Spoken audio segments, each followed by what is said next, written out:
As obras são de concreto, arame e ferro e podem pesar até 20 toneladas. Elas compõem o cenário turístico de algumas cidades do Brasil.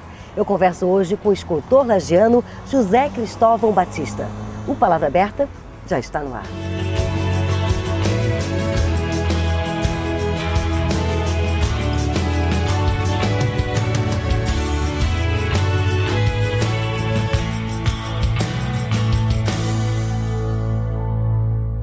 Batista, esse teu monumento feito faz 10 anos, é isso? Isso, em torno de 10 anos, exatamente, 10 anos, 2003, 10 anos. Ele conta o quê? Um pouquinho da história da região? Lá cresceu exclusivamente em cima do tropeirismo, foi o tropeiro que trouxe o desenvolvimento para a nossa região. Então a gente resolveu homenageá-lo a partir desse monumento, mais especificamente a Cristóvão Pereira de Abreu, que foi um tropeiro que criou o caminho, esse roteiro que chama-se Caminho das Tropas, que liga Sorocaba ao extremo sul do Rio Grande. Tá, então esse aqui era realmente onde ele está colocado, era o caminho? Exatamente, eles passavam exatamente aqui, mais à frente tem inclusive um bairro chamado Tributos, onde eles paravam aí à frente para pagar os tributos. E esse bairro aqui chama-se Conta Dinheiro, porque aqui antes do tributo eles paravam para contar o dinheiro. Então são 6, 7 monumentos na cidade. Sim. A gente pode visitar algum outro? Sim, vamos visitar alguns aqui próximos, já temos um. Então vamos começar a caminhada, vamos lá. Então, Bela, esse monumento aqui é o monumento das lavadeiras. A gente fez com o objetivo de resgatar essa história das lavadeiras, né? Que usavam esse local. Lavavam roupa aqui nesse lago. Sim, aqui, né? Toda a cidade que era pequena na época usava esse local para lavar roupa. E os coronéis contratavam os peões para cuidarem das lavadeiras. Porque elas eram supostamente atacadas pelos índios, então tinha que ter alguém para cuidar delas. Ah, então por isso que tem as lavadeiras e aqui tem alguém cuidando da lavadeira aqui? Sim, esse cidadão que está aí no canto com a lança na mão era o guarda que ficava vigiando as lavadeiras. Também como os outros monumentos, né, muito grandes, chamativos e também representando a história da região. Exato, o objetivo sempre é esse, sempre resgatar a história para que não caia no esquecimento. Né? Aí foi feito aqui tudo de propósito, aqui um lago artificial. A princípio a gente ia canalizar a água tratada, mas a gente descobriu aí num prédio, aqui a uns 200 metros, no subsolo, a fonte original que alimentava esse lago aqui, que estava sendo desviada por uma rede de esgoto. Aí a gente canalizou a água e hoje esse lago aqui é abastecido com água natural da nascente original do tanque. Inclusive você pode observar que tem os peixes aí. Então no meio da colocação do monumento descobriu-se também mais uma fonte e está tudo... Hoje temos uma aguinha purinha aqui, né? Que bom. Vamos sentar e conversar mais um pouquinho no lugar? Batista, me diz uma coisa, quando é que você descobriu o dom pela escultura? Eu creio que eu já nasci escultor, mas eu não sabia disso, lógico, a gente vai aperfeiçoando o dom depois. Então no interior, uma infância pobre, né, de recursos financeiros, apesar de viver bem na natureza e tal, meu pai tinha um bolicho na beira de uma estrada, em cima de uma serra, onde passavam os tropeiros. E as nossas brincadeiras da época, a gente tinha que inventar, porque não existiam brinquedos. E depois, eu cresci um pouquinho mais, né, já tinha acesso aí para os barrancos lá das estradas, brincar. Descobrimos a argila, então a argila servia de material para a gente produzir os brinquedos. E que brinquedo era? Já faziam cavalinhos? Aí qual é o brinquedo do interior? É as atividades do interior. Então a gente acabava reproduzindo o que a gente via. Os tropeiros passavam em frente ao bolecho do meu pai, fazia ali as tertúlias, né, as cesteadas deles, aquelas tropas cheias de mulas, de carretas, de cavalos, de bois. E a gente via aquilo, então a gente acabava reproduzindo isso nos brinquedos. É lógico, uma coisa bem rústica, né? Porque criança não tem muita noção do que está certo e o que não está, mas já era o começo. Aí com o passar do tempo, à medida que eu fui crescendo, que eu fiquei adolescente, eu fui descobrindo outros materiais, como a madeira, né? E a gente já começou a agregar isso.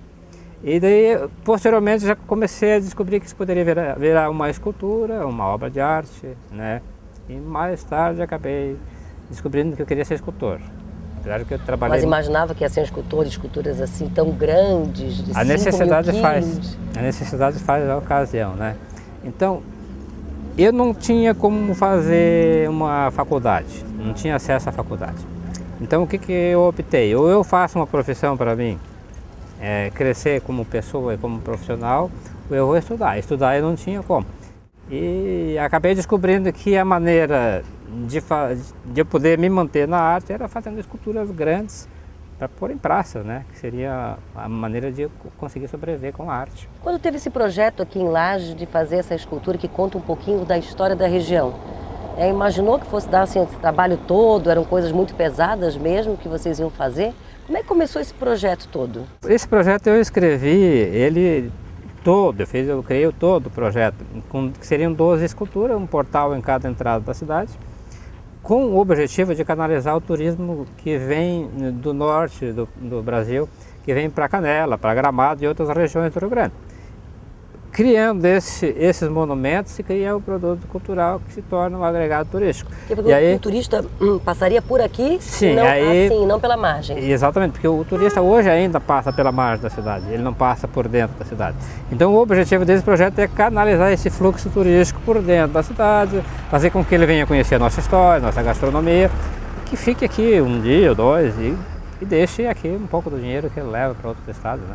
E a partir disso aí eu fui criando um monumento em outras cidades. Então tem hoje, aqui no sul do Brasil, de São Paulo para cá, até o Rio Grande do Sul, uns 40 monumentos, mais ou menos. Assim, no exterior eu tenho em várias partes do mundo, obras menores, obras mais decorativas, na Grécia, na China, no Japão. Até porque ia ser difícil carregar, né? Fala a verdade. Quanto pesa um monumento desse? Uma peça daquela ali, tipo uma lavadeira, pesa em torno de 1.500 quilos. Vamos dizer assim, o monumento ele vai pesar de 1.500 a 1.500 quilos, 1,5 toneladas, né? Ou 20 mil quilos, que seriam 20 toneladas. Bastante coisa. É bastante. E depois do intervalo a gente vai ficar sabendo um pouquinho mais sobre a vida do Batista e suas obras. Até já!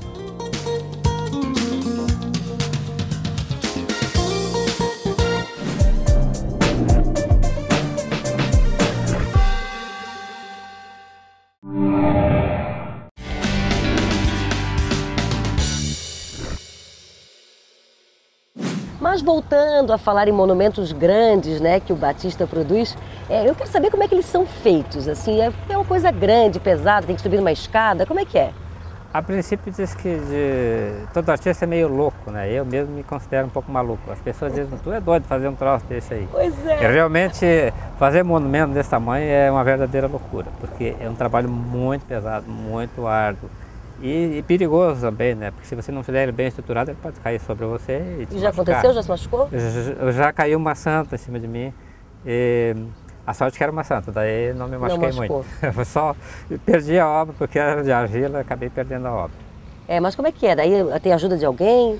Eu faço um projeto, daí já calculo o que eu preciso de mão de obra. E quando é uma agenda assim para o ano inteiro, eu contrato daí pessoas que fazem a parte de alvenaria, caixaria, ferragem. E às vezes quando é uma obra só, que eu estou um pouco folgado, eu faço sozinho mesmo. Tá, e quando a obra fica pronta é aquela alegria? Aí é que vem a tristeza. Por quê? Nem sempre a gente consegue receber. Acontece isso também? Tem problema, mas isso também faz parte. Você não vai querer que tudo seja perfeito. Não, né? nem todos os projetos dão certo, Nem todos né? os projetos. E como é que eles são carregados depois para serem levados? Eles são carregados com guindaste, dependendo da distância onde ele vai ser locado, precisa ser com guindaste para poder arremessar ele mais longe. Assim, de um dia para o outro, onde não tinha nada, tem 5, 6 boi, tem uma tropa toda ali. Mas é interessante, isso é coisa de artista mesmo, né? Parece que ele fala com tudo uma facilidade, como fosse tudo muito fácil. Vamos dar uma passeada? Quero conhecer um pouco destes monumentos maravilhosos aí, que eu já conheci alguns por foto. Vamos lá? Olhar os outros então.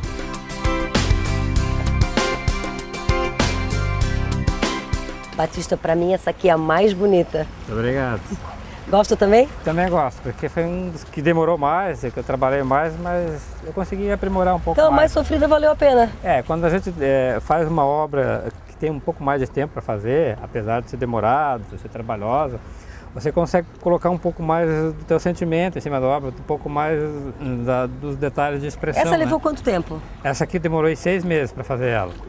E é uma obra importante porque ela conta a história dos primeiros meios de transporte aqui de Lages, que serviam na época anterior a 1950, servia de ônibus, de caminhão de transporte, ambulância, carro funeral, táxi. Servia de tudo? Servia de tudo. O pessoal vinha do interior com as carroças carregadas e mulas carregadas com os produtos para fazer a troca aqui nessa praça. Eles estacionavam aqui as suas carroças, os seus cavalos, e daí pegavam um táxi, que era um carro de mola, e saíam para visitar os parentes, fazer negócios, muitos para ir no médico.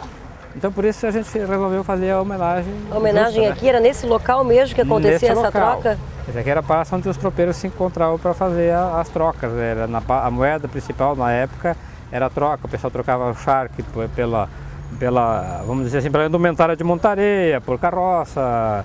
Aí vinha outro, trocava do litoral, o tropeiro do litoral trazia açúcar, cachaça. E aqui acontecia, esse escambo era aqui? O escambo era aqui. Aqui funcionava tudo aqui. Vamos ver outra obra agora? Outra obra. Então vamos lá. Vamos lá.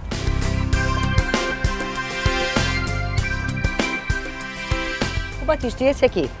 Esse aqui é o boi de botas. A princípio, para a gente modificar um pensamento que o lajeano tinha. O lajeano era chamado de boi de bota e ele ficava bravo e partia para a pancada mesmo. Incomodava? Se incomodava. Então, a gente pesquisando a questão da Guerra dos Farrapos, a gente descobriu que boi de bota é sinônimo de heroísmo, de força, de bravura. Ele é um monumento que é composto por guerreiros farrapos, né, que ajudaram a Anita Garibaldi na época a ganhar uma batalha no litoral. Então eles empurravam os canhões do lado, e daí o Davi Canabarro, que era um dos comandantes, disse que os lajanos eram tão fortes e tão envolvidos na questão de ganhar a batalha que eles mais pareciam bois de botas, de tão fortes que eram. Aí surgiu elogio. Esse é um grande elogio para os lajanos. E o mais interessante é que tu faz a escultura e tu conhece a história, isso faz parte da pesquisa mesmo, né? Faz parte. Ou então também da tua história, a história da tua cidade. A história da minha cidade acaba sendo a minha história, né? Então, por isso que eu fico assim tão contente de poder fazer esse projeto, porque eu estou vivenciando a minha história, estou resgatando a minha própria história. Esse é um projeto que ainda poderia ter continuidade, ainda falta... É um projeto que a gente está trabalhando nele, né? A gente fez, numa primeira etapa, seis monumentos, com aquele objetivo que a gente já conversou de canalizar o turista, que ele vai sair daqui para o Rio Grande. E faltam 6 ainda, que seriam daí nas entradas da cidade. Mas como tudo isso envolve, né, uma série de projetos e tal, a gente está trabalhando nisso, estamos desenvolvendo os projetos para dar continuidade a isso. Até porque lá já é um polo importantíssimo, o turismo, e a gente precisa, né, no futuro concluir isso, para que também se possa distribuir o turismo por toda a região. Canaliza o turismo para lá e distribui para os municípios vizinhos que também são turísticos. E nessa continuidade, né, caso aconteça, tomara que aconteça, o projeto é do mesmo material, vai ser usado ainda arame, ferro e concreto? A gente usa sempre o concreto armado, que é essa composição de ferro, brita, areia e cimento. E o tipo de material reciclado a gente usa também para fazer preenchimento, né? Tipo nos animais maiores, eu costumo usar pneus, até para dar um fim adequado para ele, né? Dentro da barriga dos boi ali está cheio de pneus velhos, alguns frascos de embalagens plásticas que não são reciclados, alguns materiais que não são tóxicos, mas que não têm reciclagem, então eu uso dentro das esculturas para que ela fique um pouco mais leve também. Então gosta de trabalhar mesmo com grandes esculturas, né? Grandes esculturas, porque dá um impacto maior e é a forma de eu poder fazer o meu trabalho da maneira que eu gosto, né? Você faz o que gosta. Exatamente. É isso que é importante. Parabéns pelo teu trabalho, prazer Obrigado. te conhecer, tá? Prazer. Muito orgulho, o pessoal para tirar foto contigo aqui em cada monumento que a gente visita. Parabéns. Obrigado.